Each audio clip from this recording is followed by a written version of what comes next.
Hello guys, welcome back to solution Mitra. दोस्तों, आज का हमारा क्वेश्चन आप यहाँ पे देख सकते हो। क्वेश्चन कह रहा है कि मैं two identical balls each having a density rho are suspended from a common point by two insulating strings of equal length. यहाँ पे कह रखा है कि हमारे पास दो आइडेंटिकल बॉल हैं जो कि हमारे इंसुलेटिंग स्ट्रिंग से किसी कॉमन पॉइंट से इस प्रकार से क्या है, सस्पेंडेड है, यानी कि झूल रही हैं, इस प्रकार से बंधी हुई हैं। अब कह रहा है कि both the balls have equal mass and charge. दोनों की दोनों बॉल्स का मास भी सेम है और उन पे क्या है, चार्ज भी सेम है। अब कह रहा है कि in equilibrium each strings makes an angle theta with the vertical. और इक्विलिब्रियम की कंडीशन में जो प्रत्येक स्ट्रिंग है हमारी, वो क्या बना रही है, वर्टिकल के साथ थीटा एंगल बनाती है। वर्टिकल यानी कि ये खड़ी वाली डायरेक्शन है, उसके साथ थीटा एंगल बनाती है। अब मैंने एक स्ट्रिंग का डायरेक्शन जो है वो एक स्ट्रिंग द्वारा बनाया गया एंगल थीटा बना दिया। ऐसे ही ये दूसरी वाली स्ट्रिंग भी यहाँ पे थीटा बना रही होगी, ये चीज़ कह रहा है। और कह रहा है कि now both the balls are immersed in a liquid, as a result the angle doesn't change. और जब हमने क्या किया कि इस पूरे के पूरे जो सिस्टम था हमारा, इसको हमने एक लिक्विड में इसको डुबाया, इमर्स किया, तो फिर भी जो हमारा वर्टिकल के साथ ये स्ट्रिंग थीटा एंगल बना रही, वो चेंज नहीं होता है। Now both the balls are immersed in a liquid, okay, as a result the angle, okay, the density of the liquid is sigma. और कह रखा है कि जो डेंसिटी है इस लिक्विड की जिसमें कि इसे डुबाया है, वो क्या है, सिग्मा है। Find the dielectric constant of the liquid. कुल मिला के ये बात ये कहना चाह रहा है हमारा जो क्वेश्चन है, वो कह रहा है कि हमने क्या कर दिया, ये पूरा का पूरा जो सिस्टम था, ये वाला जो सिस्टम था, इसको हमने किसी ऐसे लिक्विड में डुबा दिया। तो इस लिक्विड में डुबाने पे ये कह रहा है कि हमारा जो ये एंगल था वर्टिकल के साथ बना रहा है, ये थीटा एंगल, ये बिल्कुल भी चेंज नहीं हुआ है। ठीक है, ये चीज़ कहना चाह रहा है। तो ये चेंज नहीं हुआ है। दूसरा कह रहा है कि जो ये हमारा लिक्विड है, इसका हमें क्या दे रखा है, डेंसिटी दे रखी है, सिग्मा दे रखी है। तो हमें क्या करना है, find the dielectric constant of liquid. तो हमें इसका डाइलेक्ट्रिक कांस्टेंट फाइंड करना है, इस लिक्विड का डाइलेक्ट्रिक कांस्टेंट फाइंड करना है। अब आपको याद होगा अगर कि जब हमने कूलॉम लॉ पढ़ा था, कूलॉम लॉ में हमें याद था कि हम क्या करते थे, दो चार्जेस के बीच में अगर हमें देखना है कि कितना फोर्स लग रहा है दो चार्जेस के बीच में, तो कूलॉम लॉ से हम वो आसानी से देख सकते थे। एफ इक्वल टू क्या हो जाता था, 1/4 pi epsilon 0 Q1 into Q2/R², ये हो जाता था। अब यहाँ पे अगर हमारे पास यही जो सिस्टम है, जो ये दो चार्ज हैं, सपोज ये दो चार्ज, इन दो चार्ज के बीच की बात की जा रही थी, Q1 और Q2 ये दो चार्ज थे। अब यहाँ पे इस सिस्टम को हमने किसी मीडियम में रख दिया जिसका कि डाइलेक्ट्रिक कांस्टेंट के है। तो फिर ये इन दोनों के बीच का जो फोर्स है वो क्या हो जाता था, वो सपोज हमने एफ डैश से डिनोट किया, तो वो जाता था 1/4 पाई एप्सिलॉन 0 इंटू यहाँ पे डाइलेक्ट्रिक कांस्टेंट के आ जाता था, ये आ जाता था, और बाकी सारा का सारा क्या रहता था, सेम रहता था। तो ये फ़र्क पड़ जाता था। ऐसे ही जब हमारा ये सिस्टम रहा होगा, जब हमारा ये सिस्टम नॉर्मली वैक्यूम में रहा होगा, जब हमारा किसी भी डेंसिटी की बात नहीं की जा रही है, तो उस टाइम तो हमारा जो फोर्स होगा इन दो चार्जेस के बीच में वो ये हो जाएगा। लेकिन जब मैं इस लिक्विड में डुबाऊंगा तो फिर क्या हो जाएगा, इन दोनों के बीच का फोर्स ये हो जाएगा। तो यहाँ से देखो, मुझे ये डाइलेक्ट्रिक कांस्टेंट के इस लिक्विड, मतलब जो जिस मीडियम में हमने ये रखा है, लिक्विड वाले मीडियम में रखा है, तो वो फाइंड किया जा सकता है। कुल मिला के यहाँ से फाइंड किया जा सकता है। लेकिन उसके लिए मुझे क्या करना पड़ेगा, थोड़ा बहुत इक्वेशंस बनानी पड़ेंगी। अब इक्वेशन कैसे बनेंगी, सबसे पहले हम यहाँ पे देखते हैं। एक लामी थ्योरम होती है। लामी थ्योरम क्या कह रही है, लामी थ्योरम कहती है कि अगर हमारे तीन फोर्स इस प्रकार से इक्विलिब्रियम कंडीशन में हों, इक्विलिब्रियम कंडीशन में कैसे होते हैं फोर्स, कि अगर मैं तीनों के तीनों फोर्स का सम करूं तो वो क्या हो जाएगा, जीरो हो जाएगा। F1 बराबर F2 बराबर, sorry, F1 plus F2 plus F3 बराबर क्या हो जाएगा, जीरो हो जाएगा। कुल मिला के ये समझ सकते हो कि इक्विलिब्रियम कंडीशन में है ना जब ये, तो यहाँ पे जो चीज़ होगी उस पर इधर के लिए भी उतना ही फोर्स लग रहा है, F2 इधर के लिए भी उतना लग रहा है, मतलब इस हिसाब से लग रहे तीनों के तीनों फोर्स कि ये अपनी जगह से बिल्कुल भी नहीं हिलेगा, इक्विलिब्रियम कंडीशन में होगा। और देखो जो फोर्स है उनके बीच के हमारे हमारे क्या दे रखे हैं, एंगल दे रखे हैं, अल्फा बीटा गामा ऐसे करके। अब यहाँ पे लामी थ्योरम के हिसाब से जो ये इक्विलिब्रियम कंडीशन होती है, वो ये कंडीशन को फुलफिल करती है। कौन सी कंडीशन, कि F1 divided by sine alpha, F1 और उसके सामने जो एंगल होगा, जो दो बाकी जो फोर्स हैं उनके बीच का जो एंगल है उसका साइन ले लो, वो उनका क्या होगा, जो उनका रेशियो होगा वो किसके बराबर होगा, F2 डिवाइडेड बाई उनके सामने के एंगल का साइन जो होगा, इक्वल टू ऐसे ही F3 डिवाइडेड बाई उसके सामने का जो एंगल है उसका साइन ले लो। तो ये रिलेशन फॉलो होता है लामी थ्योरम से। अब ये लामी थ्योरम यहाँ पे कैसे अप्लाई होगी वो हम देखेंगे। तो ये इतना आपकी समझ में आया होगा। बाकी क्या क्या चीज़ें हो सकती हैं, हाँ, बाकी यहाँ पे देखो, जैसे ये बॉल थी, ये पहला वाला सिस्टम देखो, यहाँ पे ये बॉल थी। अब इस बॉल पे देखो कौन कौन से फोर्स लग सकते हैं। इस बॉल पे, ये मैंने रफ कर दिया ना, ये बॉल पे कौन कौन से फोर्स लग सकते थे? देखो इस बॉल पे एक तो हमारा टेंशन फोर्स लग रहा होगा, कौन सा वाला, इस स्ट्रिंग के कारण पे, और एक हमारा क्या लगेगा इस पे, वेट, यानी कि ग्रेविटेशनल के कारण जो फोर्स लग रहा है उसका जो वेट है डब्ल्यू नीचे को लग रहा है। और एक तीसरा फोर्स लगेगा, वो क्या होगा, इलेक्ट्रोस्टैटिक फोर्स होगा, ये वाला, क्योंकि इन दोनों पे क्या है, चार्ज बोल रखा है। चार्ज क्या बोल रखा है कि सेम है। अगर चार्ज सेम है तो वो क्या करेंगे, एक दूसरे को रिपेल करेंगे। रिपेल करेंगे तो इसकी डायरेक्शन कहाँ से कहाँ को हो जाएगी, इधर से इधर को हो जाएगा। उसको हमने एफ ई से डिनोट किया। अब जब हमने किसी मीडियम, किसी लिक्विड वाले मीडियम में डुबा दिया था इस सिस्टम को, तो यहाँ पे क्या हो जाएंगे, चेंज हो जाएंगी सारी चीज़ें। जो टेंशन फोर्स होगा इस स्ट्रिंग का वो भी चेंज हो जाएगा, टी डैश से डिनोट कर दिया। जो हमारा इलेक्ट्रोस्टैटिक फोर्स होगा वो भी एफ ई डैश से डिनोट कर दिया, वो भी चेंज हो जाएगा। और जो हमारा वेट है वो भी ऑब्वियसली क्या हो जाएगा, चेंज हो जाएगा। अब देखो यहाँ पे जो ये डब्ल्यू डैश है ये कितना चेंज होगा, इसको मैं रफ कर देता हूँ। यहाँ पे जो डब्ल्यू डैश है वो कितना हो जाएगा, देखो डब्ल्यू डैश कितना हो जाएगा भाई।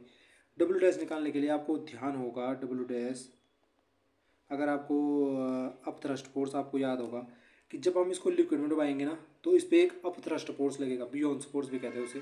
तो बियॉन्स फोर्स ऊपर को लगेगा।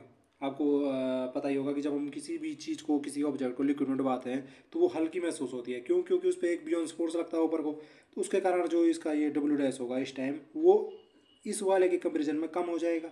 अब इस वाले के कंपेरिजन में कम हो जाएगा तो मैं ये कह सकता हूँ कि जो डब्ल्यू डैश होगा वो क्या हो जाएगा, डब्ल्यू में से क्या कर दो आप, माइनस कर दो, जितना क्या हो रहा है, अपथ्रस्ट फोर्स लग रहा है, अपथ्रस्ट फोर्स जितना लग रहा है उसको माइनस कर दो। अब जो ये अपथ्रस्ट फोर्स होता है ये हम कैसे निकाल सकते हैं, इसमें अपथ्रस्ट फोर्स लग रहा है जो, ठीक है। सबसे पहले डब्ल्यू, डब्ल्यू जो होगा वो कैसे निकलेगा, तो डब्ल्यू कैसे निकलेगा भाई, डब्ल्यू निकलेगा हमारा एम इंटू जी से। और मास कैसे निकलेगा, अब यहाँ पे देखो मास कैसे फाइंड कर सकता हूँ मैं, मुझे देखो अगर इसका वॉल्यूम पता होता है, मुझे इस जो ये हमारा बॉल है उसका वॉल्यूम वी पता है, ठीक है, वी इंटू इसका डेंसिटी कितना है। तो देखो हमें बोल रखा था दोनों की दोनों क्या है, from a common find by density of rho, ये कह रखा था ना, ईच हैविंग डेंसिटी रो।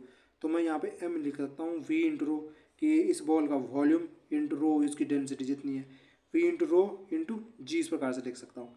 ऐसे अगर मैं यहाँ पे अपथ्रस्ट फोर्स देखना चाह रहा हूँ, अपथ्रस्ट फोर्स देखना चाह रहा हूँ, वो कितना हो जाएगा, वो हो जाएगा कि इसके भार में जितनी कमी आ रही है, तो इसके भार में कितनी कमी आएगी, तो मैंने उसको कह दिया कि एम डैश जी से डिनोट कर दिया, ठीक है जी। हमने उसको कर दिया एम डैश जी से डिनोट। और ये एम डैश क्या हो जाएगा यहाँ पे, तो एम डैश हो जाएगा यहाँ पे इस लिक्विड का क्या होगा, डेंसिटी। इस लिक्विड की डेंसिटी क्या है, तो सिग्मा इंटू इस बॉल का वॉल्यूम कितना है, वी, और इंटू क्या हो जाएगा, जी अपनी जगह जो कति हो जाएगा। तो अब थ्रस्ट फोर्स ये हो जाएगा। ये इतनी सारी चीज़ें आपको पता चल गई। एफ़ आपको पता है, एफ ई कह दो यहाँ पे इसको, एफ ई। जब हमारा क्या है ये मीडियम, जब हमारा जो ये सिस्टम था ये नॉर्मल मतलब वैक्यूम वाले मीडियम में रखा हुआ था, तो एफ ई इतना होगा इस पर, क्यू वन क्यू टू इनको मान लो, है ना। और एफ ई डैश हमने ये कह दिया, एफ ई डैश जब हमने ये लिक्विड वाले मीडियम में रख दिया था तो वो हो जाएगा 1/4πε0 की q one q two into r square. ये के यहाँ से मैं फाइंड कैसे कर सकता हूँ। अब मैं यहाँ पे आ जाता हूँ जी इस वाली कंडीशन पे, इस वाली कंडीशन पे जो हमने लामी थ्योरम देखी थी। लामी थ्योरम क्या थी कि जब तीन फोर्स इक्विलिब्रियम कंडीशन में थे, तो हमें भी ये कह रखा है ना ये तीनों फोर्स क्या है, इक्विलिब्रियम कंडीशन में है। तो ये तीनों फोर्स अगर इक्विलिब्रियम कंडीशन में है भाई, तो आप यहाँ पे लामी थ्योरम अप्लाई कर सकते हो। कैसे, मैं थोड़ा ऊपर कर देता हूँ इसको। तो देखो सबसे पहले यहाँ पे आ जाओ, तो यहाँ पे अगर मैं इसके लिए लामी थ्योरम लिखना चाहूँ इस वाले केस के लिए, तो वो क्या हो जाएगा, वो हो जाएगा एफ ई डिवाइडेड बाई क्या हो जाएगा, इसके सामने का जो एंगल होगा उसका साइन, इसके सामने का जो एंगल होगा वो क्या हो जाएगा। देखो ये एक वर्टिकल है ना, ये पूरा का पूरा वर्टिकल है, तो मैंने यहाँ पे देखो ये हमारा वर्टिकल के साथ थीटा एंगल बना रहा था, तो ये इसके पैरेलल में एक लाइन होगी, वर्टिकल क्या होगा आपस में पैरेलल हो जाएंगे, तो ये क्या हो जाएंगे, एक दूसरे के अल्टरनेट एंगल हो जाएंगे। ये थीटा है तो ये भी थीटा हो जाएगा।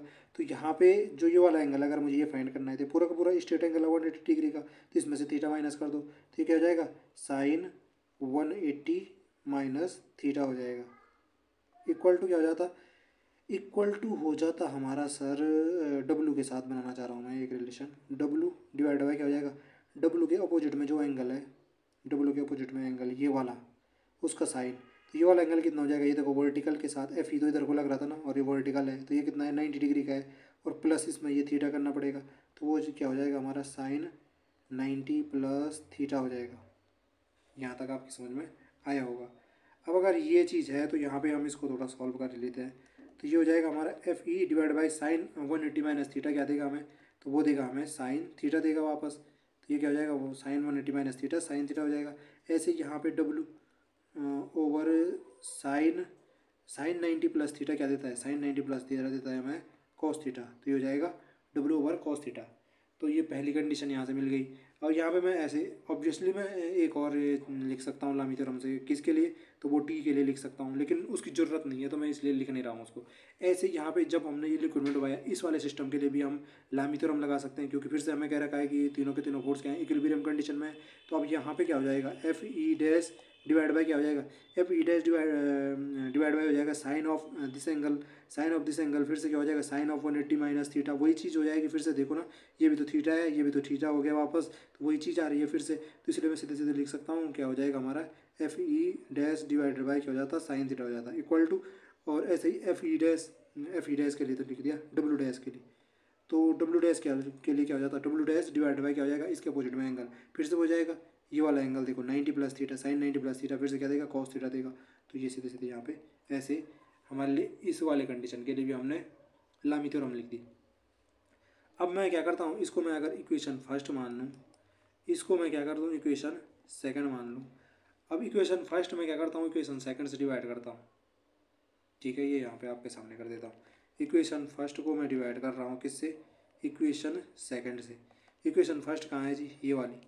तो ये क्या हो जाती है, F E by sine theta, इसको डिवाइड करो आप किससे, F E dash by sine theta. तो आपको पता है कि फ्रैक्शन उल्टी होकर क्या हो जाती है, मल्टीप्लाई में आ जाता है। ये क्या हो जाती है, इनटू क्या हो जाता है, sine theta divided by F E dash, ये हो जाता इक्वल टू क्या हो जाएगा, ऐसे ही W by cos theta, W by cos theta into ये क्या हो जाता है, ये भी अपॉन माना था ना इसने, तो उल्टी होके हो जाएगी हमारी फ्रैक्शन क्या, cos theta divided by W dash. देखो यहाँ पे कॉस थीटा से कॉस थीटा कैंसिल हुआ, यहाँ पे साइन थीटा से साइन थीटा कैंसिल हुआ, तो यहाँ पे क्या बचा हमारा, एफ ई बाई, यहाँ पे बचा हमारा F E by F E dash, और यहाँ पे क्या बचा, equal to W by W dash. तो ये हमारे पास कंडीशन बची।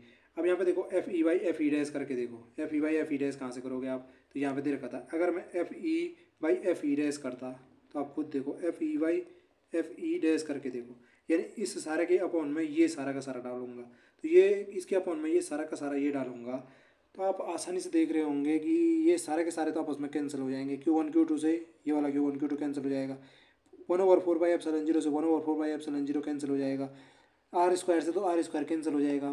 तो सिर्फ क्या बचेगा, ये बचेगा आपका, ये बचेगा आपका 1 बाई क्या बचेगा, 1/k बचेगा, और k उल्टा होकर ऊपर आ जाएगा। तो ये क्या बचने वाला है, F E by F E dash क्या देगा हमें, k देने वाला है।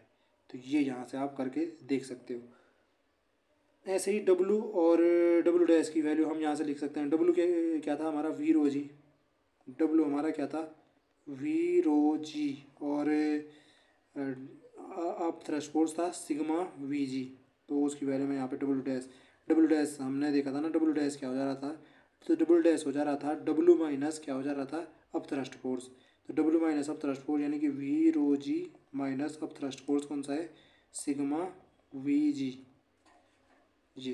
ये सारा का सारा मैंने यहाँ पे लिख दिया कि जो W था, W तो हमारा था वीरो जी, और W डैश था हमारा क्या, वीरो जी में से क्या करना, W माइनस अब थ्रस्ट फोर्स, तो सिग्मा वी जी ऐसे माइनस कर दिया, इक्वल टू किसके बराबर हो जाएगा, f E by F E dash. F E by F E dash हमने ऊपर करके देखा, अभी क्या आ रहा था, के बराबर आ रहा था। तो आप यहाँ से देखो, इसमें से वी जी को बना सकता है, देखो सब में से वी जी टर्म को बना सकती है, तो वी जी तो सारों में से कट गया। तो ये क्या बचेगा यहाँ पे, ये बचेगा हमारा रो डिवाइडेड बाई क्या बचेगा, रो माइनस क्या बचेगा, सिग्मा इक्वल टू के, यही बचने वाला है, rho divided by rho minus sigma, और यही हमारा क्या है, ये के डाई इलेक्ट्रिक कांस्टेंट था। तो ये इस प्रकार से हम क्या कर सकते थे, डाई इलेक्ट्रिक कांस्टेंट फाइंड कर सकते थे, किसका, हमारा जिस लिक्विड में ये हमारा सिस्टम डुबाया था उसका। ठीक है जी, इस प्रकार से सिग्मा रो ओवर रो माइनस सिग्मा, ये हमने क्या क्या क्या क्या स्टेप फॉलो किए वो आपने देखे होंगे। आई होप जो ये कॉन्सेप्ट था वो आपकी समझ में आया होगा। आज के लिए इतना ही, आपसे मुलाकात होगी अगली वीडियो में, तब तक के लिए आप लोग स्वस्थ रहे, मस्त रहे। तो फिर मिलते हैं अगली वीडियो में। धन्यवाद।